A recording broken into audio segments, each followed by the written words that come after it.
This episode of Capes and Lunatics is brought to you by Tweaked Audio. Get awesome headphones, go to tweakedaudio.com and use the coupon code Southgate to get 30% off, free shipping, and a lifetime warranty. Or you can get there through the link on our website, southgatemediagroup.com.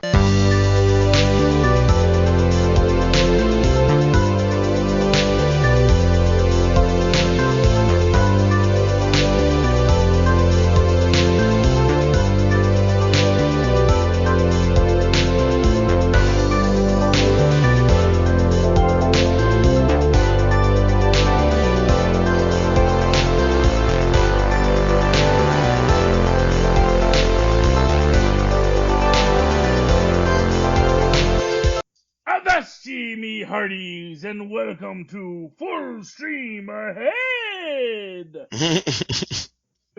I'm your host, Charlie, the Professor Esser, and with me, as always, is my skinny rich friend. It's Mozz. Hello, Mozz. Welcome back to Full Stream Ahead. Me and Mozz, we are doing our second episode of Black Mirror, which is actually the third episode, season 1 of Black Mirror. This before we go into The Mandalorian next week. Ooh. Mandalorian will have wrapped, so we can actually watch the whole thing. It's going to be great. We all talk about how much we love or hate Baby Yoda. And we don't know how it ends yet, so we don't know the fate of Baby Yoda yet. I'm just saying they didn't make those toys for a reason. Okay? Oh, you think they kill him off? I don't know what they do. Or they turn him to the dark side. Anything's possible. A dark Yoda? Ooh, boy. Yeah, Dark Yoda, man. That's my current fan theory. Ooh. He lets the hate flow through him. Tonight's episode of Black Mirror, Season 1, Episode 3, The Entire History of You. In the near future, everyone has access to a memory implant that records everything they do, see, and hear. You need never forget a face again. But is that always a good thing? Our director this week is Brian Welsh. Jesse Armstrong wrote this episode, and that is our only writing credits they're giving us. So that guy who created it, who got the creator credit last week, they're not even talking about him no more, so I don't know what happened with that. Okay, so the premise of this is a guy is going to basically an assessment meeting.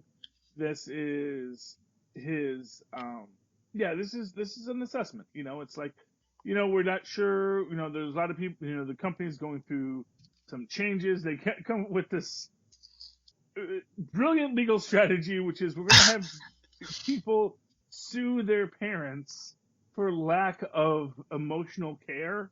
Yeah, that led to money damages or earning potential when they get older. Insane. Yeah, it is insane. And see, and this is why I didn't necessarily. This is why I actually see. To me, what makes good science fiction isn't the science. It's the fiction. It's the reality. When I say fiction, I mean the reality, which is ironic. Right. But it's like, how does this relate to how humans really behave and how humans really are? Oh, to me, that part is never mentioned again, really. It's simply a setup. The real story is a man's descent into madness because of a simple thing it's just about a relationship. It's just about a couple getting into an argument and how something like this could hasten the end of something or drive somebody into madness. And it's a slow dripping, realizations and little moments and how they talk to each other and little moments that you pick up on, and then they go revisit them and you're like, yeah, I picked up on that too. Oh, he picked up on that. I wonder what she meant by that, or I wonder why she reacted to this. So the inner workings of somebody's mind as they're confronting possible infidelity in their partner and how that drives you crazy. And yeah, I mean, I get that, and I don't want to minimize that at all. But I kind of felt like basically, this idea of, well, I'm just always recording stuff. Like basically it's like, oh yeah, and then I never wipe my browser history. It just seems weird to me. It also seems almost government mandated because the chip in the grain tells him you're too drunk to drive. If you choose to drive, your insurance will be null and void for right now. Well, yeah, well, exactly. Well, I mean, that is Well, it's not mandated because we do see the one woman loses her Right. loses her grain, as they call it. It's the size Right. of the right, you know. But it's not like well, I guess it is your choice to record or not to record. Mhm. But Yeah, you could basically, but of course, what it comes down to is it gets to be, and essentially, I guess what they're saying is, you know, if you ever want to go back to that time when you were 20 and you were at Burning Man and there was that hot person you were with, you can do that now. yeah. But then again, like they said, then there's also this black market of stealing these grains from people Mm, so that you can go and plant them and you can go live their lives for a couple memories, you know? yeah. Which is weird in its own way too. Yeah. You know, that I thought was real. And in fact, I think that would be a far more common crime than it seems to be implied. Yeah. You know? Yeah.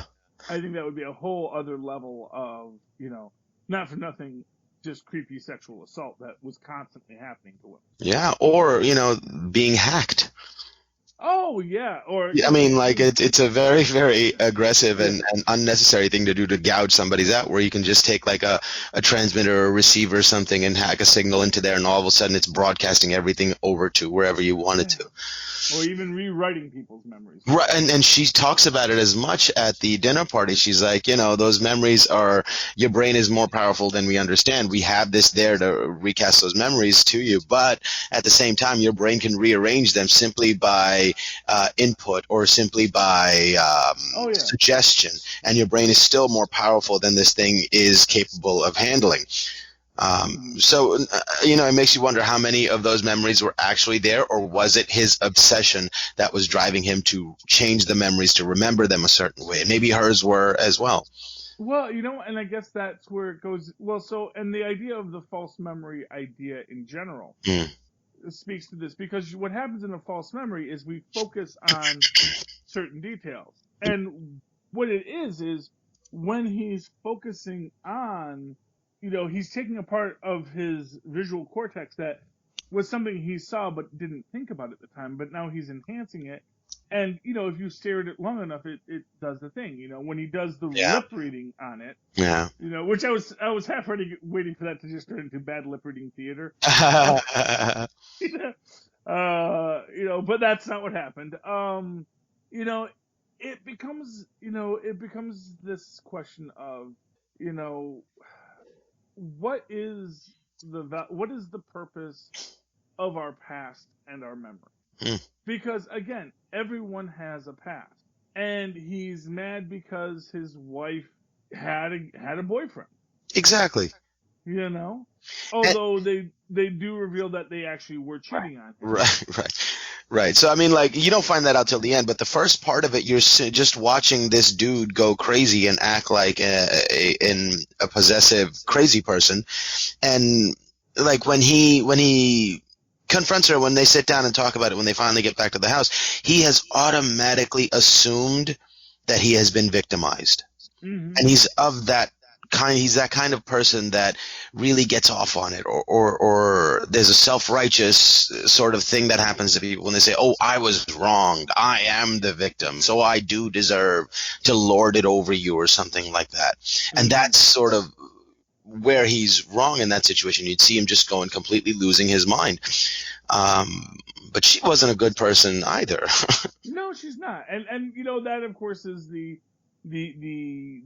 hairs we have to split on it. Is like, yeah, he is being a horrible husband, but then you also kind of have to come into this, and this is what I always say, it's like, affairs don't happen in a void. They don't happen in a vacuum. That choices were made by everyone in this conversation to get there, Right. And part of that is whatever was wrong with their relationship. The affair didn't fix it, and I think if it never happened, it wouldn't have fixed it either. Right. So there's something to that double-edged sword about this, like the fact that he had instant access to those memories, or that he could go over them. His obsessive mind had the environment in which to completely go crazy. Where if he didn't have this implant, he probably would have taken years to get this crazy. Well, not necessarily. The idea is that essentially it was his obsessive mind to break it down, it was his obsessive mind that damaged this relationship with his wife to start with, and that's why she cheats on him. Right, no, but that's a separate story. Laying blame is not what I'm talking about. I'm simply saying that because he could sit there and look at that scene over and over again, he had a reason to get up and sit down and make himself crazy, looking at it. What he did to her is a separate thing. I'm not talking about whether he's to blame for that or not, but I'm just simply saying that it would have taken him years to get to that level of craziness. Or if he was lying in bed and if he was thinking about, oh, how did she react when he made that not funny joke? And like it would have been an afterthought. And we're like, oh, okay, yeah, whatever. But now that he can fixate on it and have it played for him over and over again, he's like a little addict. And to that end, that's one side of the sword. But on the other end, maybe they weren't right together. Maybe they were just hating being with each other, but being there because of obligation. And this helped them to get away from each other. Because at the end, he's in that apartment alone. She took herself and the baby, which I think is meant to imply wasn't his. No. And she leaves. I think that very much was his baby. Well, I don't know. They were trying. He wasn't able to get her pregnant. And then they watched the video, and she leaves with the baby. Because she did, in fact, not ask him to put a condom on, and it might well be his baby, and she probably knows it. And it brought that light. Okay. And so she leaves. So it's, to me, it's like, okay, yeah, they were both terrible to each other, but that's because they were caught in a situation where they didn't really want to be.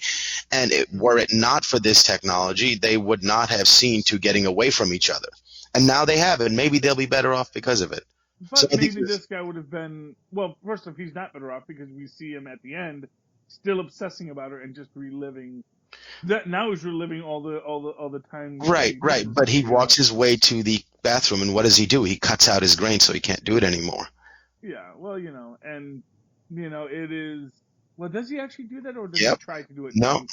He gets in there with the pliers and pulls out in that giant supposed like electrical nerve. Which does not seem like that's a good idea. No, at all. They did mention something to the effect of, oh, it's just a simple procedure, so maybe, they're trying to say it's not that good, but that's an insane thing. That's obviously connected to your brain in some way, and who knows what it's yanking out. Yeah, exactly. But, it is what it is. Yeah. He does cut it out, and maybe he can become happier because of that. Maybe happier or not. I mean, I don't think anybody ends up happy in many of these episodes. They're all just just horribly tragic things that happen to people that speak to like what we should be looking out for, I guess. Yeah. It is interesting, but. I guess what bugs me about it is, first off, I don't think the idea that, people would. Here's what I'll say. I could totally see people recording their memories. I don't know if I see them. So, for example, there was this, I think it was called Strange Days. And it was like, it's sort of like, it was in the far-flung future of 1999. But it literally came out in 1998, which is weird. The idea is you could record your memories, like with a little head harness. And there was this whole, again, like this underground industry of people like trading memories and selling memories, But the idea is that you could put it on and you could take it off. And it was actually seen in that universe as a very bad idea to just always be reliving either your memories or other people's memories. Right. And I guess that's what it gets to be a weird aspect of it. Also that, we're going to share our memories up on the screen. Yeah. And we're going to, like I said, I guess maybe I'm just old-fashioned. I just don't think people are that into the idea of anything being that intrusive on their lives. Well, I mean, we do it now with Facebook and Instagram. It's simply a more convenient version of that. You don't have to pull out your phone to take a picture. You can automatically upload what your day is like and da-da-da-da-da. I think it's a heightened and exaggerated form of what already exists with Instagram. Yeah. And with Facebook and with YouTube. Yeah. It's like the home movies of the modern age. Yeah. I mean, I guess I can see that as well. And it's just, like I said, it's the concept. Some people can't really think that they actually had an experience unless they put it out on Instagram and the world sees it.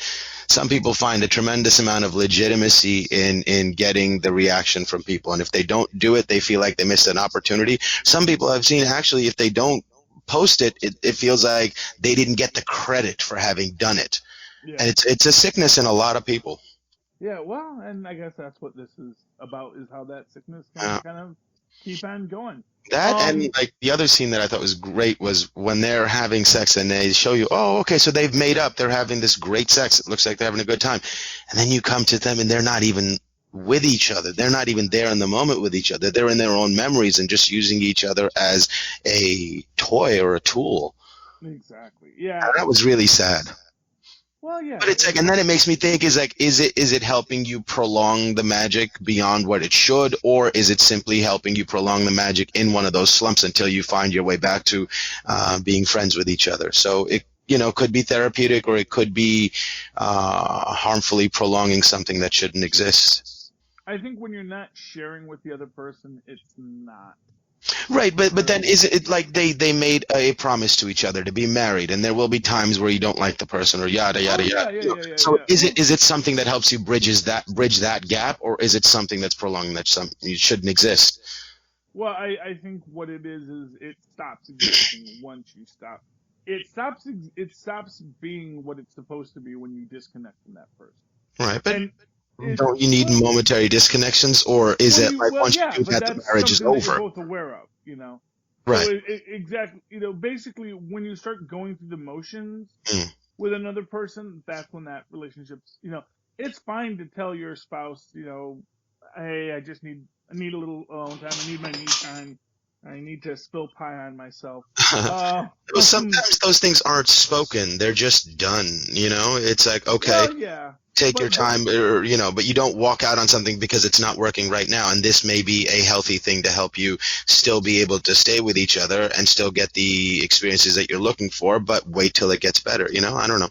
But I think that because, and again, it is because this is about their sexual relation, that neither one of them are participating in it. Right, so what are you fighting for? What are you protecting? Well, exactly, that's kind of my point. It's it'd be one thing if it was, and this is what I'll say. It's like if they were sharing memories. Yeah.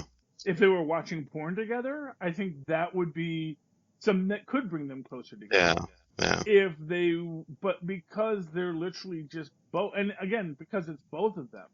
Yeah. It's not like it's one person one person closing their eyes and thinking of England, while the other one gets done what they need to do. Yeah. See, I thought that would have been an interesting thing if she would have been thinking about Jonas in that moment and he was thinking about her or even somebody else. That would have been really interesting. But I was surprised to see that they were both actually thinking about each other. Yeah. Yeah. That was a little surprising. Yeah, well, because I guess at the end of the day, they really were, maybe they were trying to reconnect with each other, but not but it's sort of this idea that they're going to reconnect with each other, but not the real themselves, but this one moment when it was good. Mm-hmm. You're just chasing the dragon. Yeah, exactly, and it's like I said, it just was a difficult thing. Him going completely nutsoid, him turning violent. Yeah. I just felt like too much. Crazy dudes get violent and jealous. Well, yeah, but that dude exists. There's a lot of them. No, let me put it to you this way. I think that violent guy probably would have been violent before that. I think that guy who is the obsessed, crazy dude, he's not the quiet, mousy guy that we kind of get introduced to at the start of it. Right. I think that's a guy who maybe it's just me. I've known a lot of jerks in my life, and I've known a lot of quiet guys, and I've never seen a lot of overlap. Like, quiet guys tend to be quiet guys because they're introspective. Boisterous guys tend to be boisterous guys, and jerk guys tend to be jerk guys. Even when you're friends with them, you can see early on, oh yeah, this is how you're manipulative, this is how you're jealous and angry, and these are all your psychological flaws. I can see. Now, it doesn't make you a bad person, but when you do go, threaten to gouge out someone's grain, I can see that coming. It's not going to surprise me. And it's like, when was the last time you were truly surprised by an action a friend took? where you're like, I never thought he was the kind of guy who would have done that. It's like, no, because if you're the kind of guy who would have done that, now granted, we don't see much of his life here. We mostly see everyone else's life, and so maybe and she knew he was this jerk guy the whole time, and still married him. So who knows? It's like in the end, the truth came to light, and she got away from him, and maybe he got away from her too. Yeah, and that's definitely, I think that's definitely where they're at. Now, of course, the interesting question in this is, now that he's brainless, how does that? I mean, I guess arguably he has. Well, I guess there's no legal claim because no one goes to jail over it. Yeah, I don't think so. Although making someone delete their memories is kind of a really messy no, yeah, that was interesting. Seems like something you could go to jail for. I think you should go to jail for, and I think it's an interesting thing. It's like when you're deleting those memories from his mind, you're also killing a part of her history. Like, you have no right to do that. Well, regardless of whatever. And no, but I mean, there's a connection. It's like entangled particles. There's a piece of memory that exists here, and there's a piece of memory that exists here, and she has comfort in knowing that was real, that the other person remembers it too. It's a part of your reality. And now you've gone in and just cut that part out, and that's like an incredible violation. And here's the thing. It's still his memory. His memory still works. So he still remembers these things. It's just that he can't live them real time. Yeah, but that's an interesting question, because if he just deleted them, he can just go back to his memories and re-upload them, right? Well, yes, but they won't be real-time memories. Oh, they weren't captured in the moment. Oh, I see. So what these things are. Example, so what these things are catching are not memories. They're just like recordings of videos. So exactly. Right. That's an interesting point. Memory. It's just a video document. It's a video and audio documentation, and probably finger touch and basically 5 sense awareness video of what you're doing in your day. Whereas otherwise what you're doing is you're just you just have the memory of it, and then you can just experience it. And one of the things I was thinking, they clearly don't have recordings of their dreams. Because I thought that would be like to record stuff off your brain. Indeed. One of the things you might do is, I'd love to just see my dreams. Oh my God, yes. I mean, some of them are cool and crazy, and some of them are awful. But man, I want to go back to that. I want to see exactly what was happening in that dream, because even the bad ones are like the best horror movie or the best thriller. Like, because it's you and you're there, and the tension has never been higher. Yeah, it's great. So I'm guessing it can't do that. Yeah. I'm guessing anything within the brain it can't actually record. And of course, we got that with the one woman at the party where she's like, that the brain is so, false memories are so easy to create. And it's like, well, that's the point. It's nice to be able to go back to that moment at Burning Man when you danced with that hot person and had that nice night, And it's better than if I was actually seeing it and realizing how stupid I looked or what wasn't perfect about that person. Yeah. That overdose of reality, I think, is detrimental to. That's a great point. That's a great point. And we see that in this. It's the idea that going back to these ideas. Now, granted, so she did have relations outside of their marriage, and maybe that child isn't his, and that is a crushing reality, but it's a crushing reality that he made happen. So she did that, and she had that child, but maybe she did that for them. Yeah, no, but that's the same as him saying, look what you made me do. Look at how crazy I am. It's like it goes both ways. She didn't do that to him in as much as he did that to her.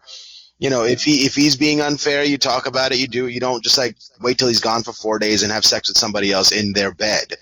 Yeah. You can't, I mean, I know it's like the PC thing to do. The woman can do no wrong, yada, yada, yada. They need to be. No. Blah, blah, blah. But, it's like she wasn't blameless, and I don't think we can absolve her. I'm not saying she's blameless, but I'm also saying, this guy definitely had issues. Oh, yeah. No. But so did she. It's not saying that she wouldn't have done it if he wasn't such a whatever. Yeah. Oh boy. You know? Yeah. There's no easy. Right, and that's the point here. I think it's just that it's just people are messed up. Yes. There's darkness there in people, and we as people have a lot of messed up I'm stuff in our just head. saying it makes you long for a good old fashioned pig effing story. Yeah, no, I'm good. Pure emotions, the pig doesn't care. Right. But the humanity is it's the humanity that's really disgusting. Yeah, and I think what was most enjoyable to me was, the acting performances, the subtleties in her reactions when he shows up to the party and she's like, oh, he's here early. Did I get caught in doing something? I hope I wasn't doing anything too telling. And then she walks over to him, gives him a little kiss on the side of the cheek, and then when everybody's walked away into the other room, she finally gives him a real kiss on the lips, and the subtle moments where he's like, hey, I pull up old romantic, and somebody goes easy, and it's like, oh, and those subtle little glances, they were so beautifully orchestrated and acted that it was such a joy to watch. And then when they get into the cab, they're sitting really far apart from each other, and the little barbs they throw at each other, and he's like, oh, are you embarrassed about him? And then finally, it's just those little escalating moments in the argument, in the conversation, that were done so realistically and so well that that's, to me, was what the really enjoyable part of that was. It was an avenue to tell a story about two people in a bad relationship. Much like people say, you remember that movie Signs?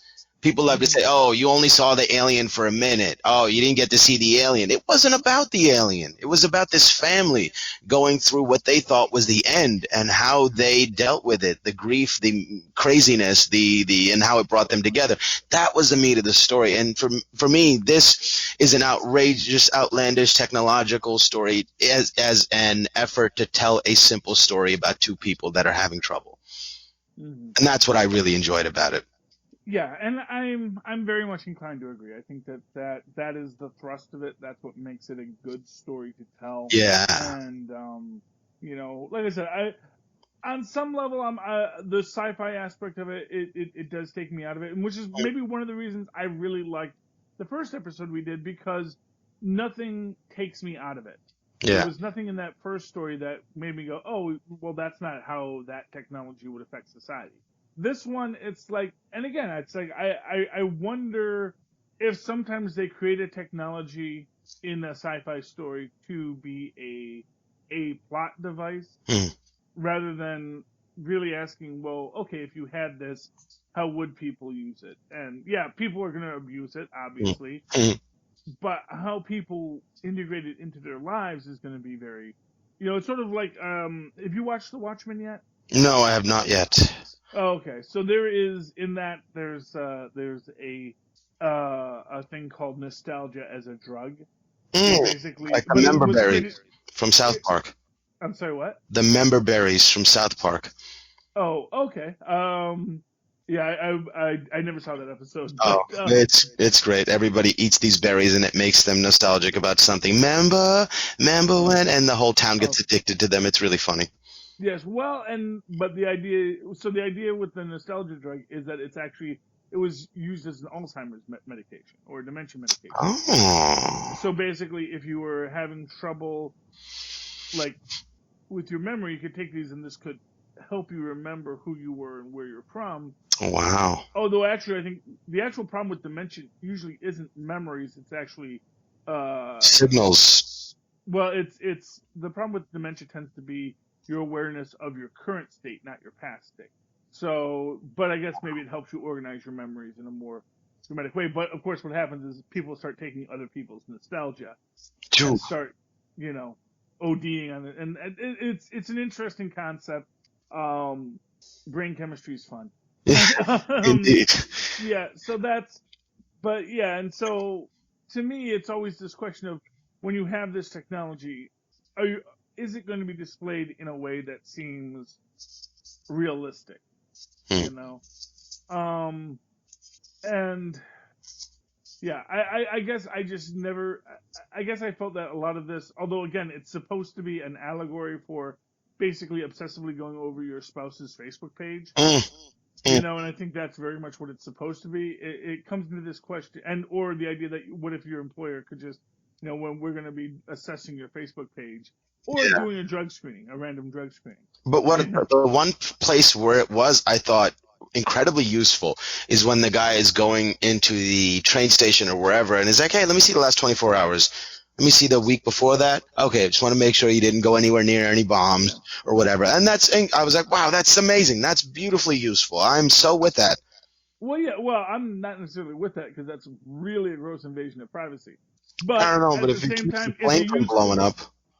Well, I guess maybe on that level, I think I might have. Certain areas, like on terrorism on planes, I think that would be a beautiful thing, and certainly having to do with crimes and whatnot, might not be such a terrible thing.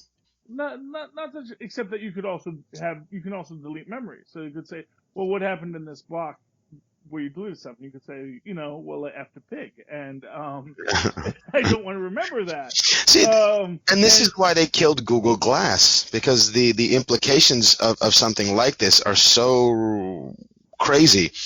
The cops will never know if you're filming them, so that scares the government. Nobody will ever know when you're filming them. That scares everybody. And we just don't know what that'll do. So that's why they're like, okay, I don't think the world is ready for this technology until we know what people will do. So I think something like that is not too far off. I just thought the glasses looked funny. So. I mean, they did, but the first Nokia phone looked funny, but look at what we got now. Yeah, true that. So, and they have contact lenses that you can zoom in on things now. It's insane. Yes, they do. They have contact lenses you put on, and I don't know if it's controlled through your phone or whatever, but you can zoom in with them. So things are getting so crazy. It's insane. And with quantum computing, the catapulting of our capabilities is unforeseeable. You don't even know what it's going to do. And one thing I heard about quantum computing the other day that really blew my mind, because I thought the power in quantum computing could be that we could do calculations and blah, blah, blah on a level that we never could before. Predictive things, predictive capabilities would go through the roof. But what's really interesting is with a quantum computer, they can really, really do quantum physics experiments, creating, the environment where they can mess with a quanta of energy or see what things do on a level that they haven't been able to before. So I think what's coming in the next, few decades is going to be mind-numbingly surprising. Yeah, and and what I will pretty much guarantee, it will be nothing like what we tend to think it will be, but it will be almost exactly like what we have now. Just slightly different, which is usually how good science fiction works. And to that extent, I guess maybe this is good science fiction in that I could totally see people reporting stuff like this, like you say with Google Glass. But I guess it's just the constancy and the use of it as a bludgeon in your relationship. Because first off, I think that, and that's sort of with the whole flight thing and the job thing, where I think immediately the first question you're going to have to ask is, well, what are the privacy issues? What's the fruit of the poison tree in this? And I don't think they gave us that. I don't think so. For example, people going, well, let's see your memory, and like no one ever saying no, it's my memories. They're not for you. Well, then you lose your job. That's like some jobs say, hey, we need to see your social media. I know, but the fact is, and that is controversial. Yes, indeed. It is very controversial and a big deal. And I'm not going to give that to an employer. And then if an employer wants that, I'm not working for you. Well, exactly. Because that's my private life. You have no right to that. Exactly. And along those same lines, the idea that you don't generally post your porn watch list to your Facebook feed. You don't say, "Oh, this was a really great one." That's not really things you like and share in the public media. Although maybe in some circles you do. I don't know. But like to me, having that separation is important, and it would be a thing. Yes. And so when you have that idea of, well, we're just going to go, we're going to download your memories and give you an audit to see what you've been up to. Yeah. Off hours. Yeah. That seems like the kind of thing that the ACLU would be involved in. Likewise, we want to see your last 24 hours because again, what if you do have that deleted scene? Yeah. Well, I mean, think about this. companies do ask to see your social media presence, so that is going on. And then there's this new technology that's being implemented by certain police stations around the country. It was invented for the war in Iraq, where they would have these planes flying miles high up in the air that have these special cameras that take a picture every second.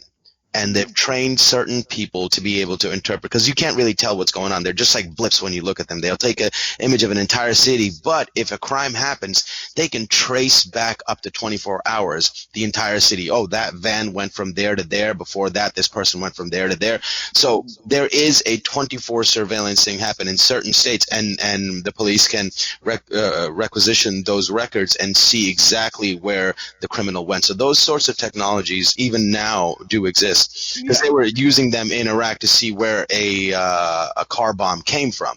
So they could follow that car back all the way 24 hours, 36 hours, whatever they need to figure out where that car came from. And now certain police departments have started implementing those drone programs too. So it is a little scary.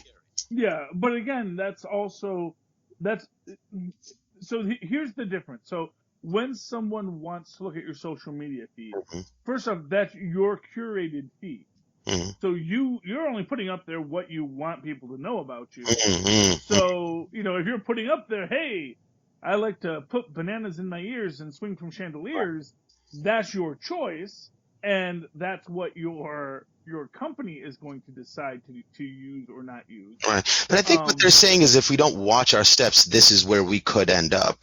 Well, but and again, like I said, I just feel that people watch their steps a lot more than people acknowledge it. I think that this is sort of people.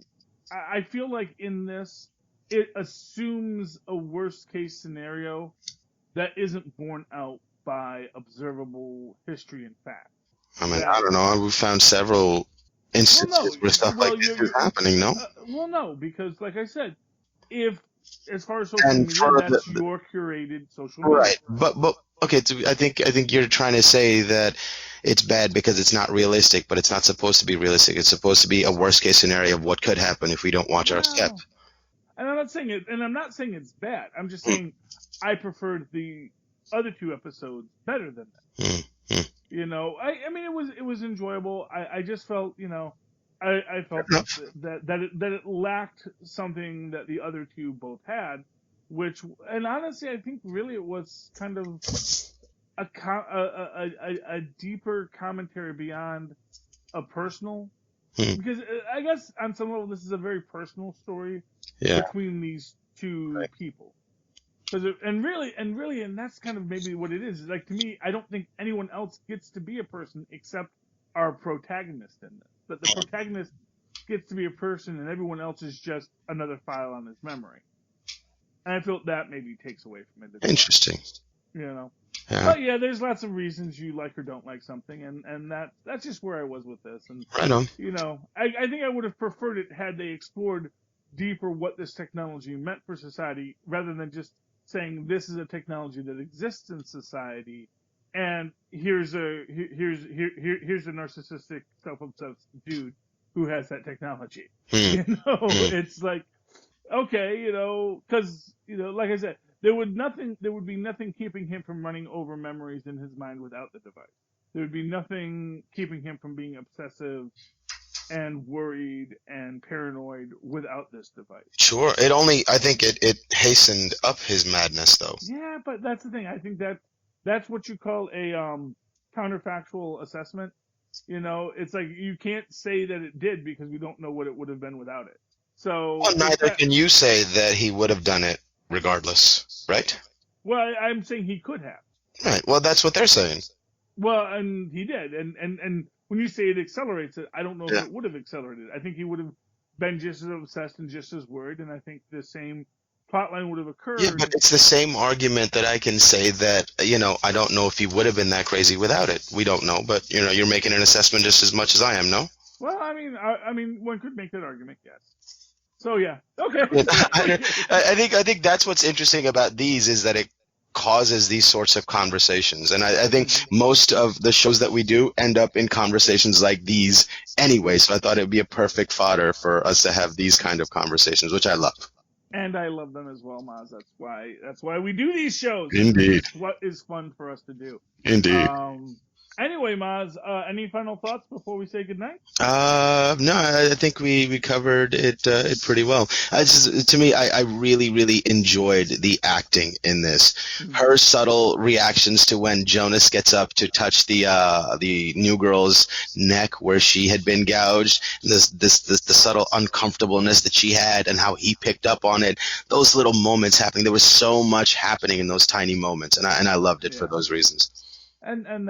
And that's great. I mean, like, I'm not going to say that it wasn't well acted. I'm not going to say that it wasn't well written. And like I said, when you say this was my least favorite of the 3 episodes I've watched, all of which were very good, there's nothing wrong with getting a silver. There's nothing wrong with getting a bronze. That's still, a bronze medal. It still means you were the 3rd fastest man alive. And that's pretty impressive. Right.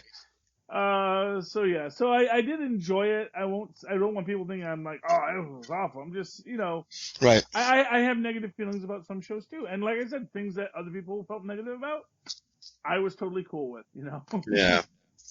Pig effers forever. Yeah. So the next one we're doing is White Christmas, right? No, I thought we were going to go into The Mandalorian next. No, I mean, like, whenever we do the next episode. Oh, sure. Yeah. I will let you pick the shows. Because you said you saw the other 2. Which is the other one that you watched? The second episode. Gotcha. Yeah, watch White Christmas. I'd love to get your thoughts on what you thought about White Christmas. That's the one with John Hamm in it. I will make a point to watch it. Okay. It's really good. All right, so yes, Mandalorian next. It's going to be great. Looking forward to it. In the meantime, how can people find you? Well, they can email me at mozzmanzor@gmail.com. That's MOZZMANZOOR. Or find me on Facebook under Mozz Manzor. Okay.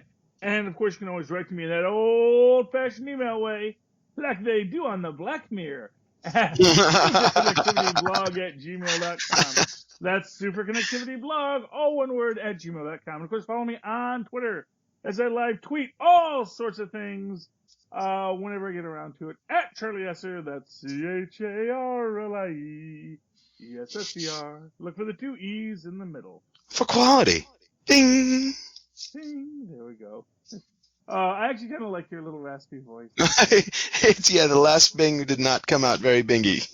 Well, that's okay. Well, you know what, Mozz? It's like when Bill Clinton would get the laryngitis, and he's like, oh, it was so dramatic. It's like, oh, he just wants you to know how much he cares about a town called Hope. And it is really. And I love that you're here. You're struggling, but you're here, and I love that, Mozz. So anyway, me hearties, me landlubbers, me whole groups of yous who's been listening, thank you for joining me and me first mate Mozz on this wild ride through the world of streaming television. Tune in again next week as we once again plow full stream ahead. Arr.